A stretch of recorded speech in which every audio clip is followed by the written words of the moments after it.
मिरज तहसील कार्यालयात महसूल सप्ताहास प्रारंभ। महसूल दिन साजरा।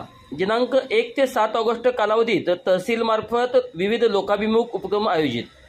महाराष्ट्र शासनाच्या महसूल विभागामार्फत 9 महसूल वर्षाचे निमित्त दिनांक 1 ऑगस्ट ते 7 ऑगस्ट कालावधीत नागरिकांना महसुली सेवा देण्याच्या अनुषंगाने क्षेत्रीय स्तरावर विविध लोकाभिमुख उपक्रम राबवण्यात आले आहेत।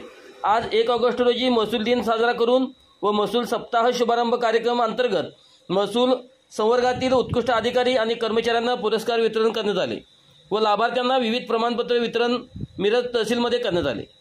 याबाबतची माहिती तहसीलदार डॉक्टर अपर्णा मोरे धुमाळ यांनी प्रसिद्धी माध्यमांना दिली आहे।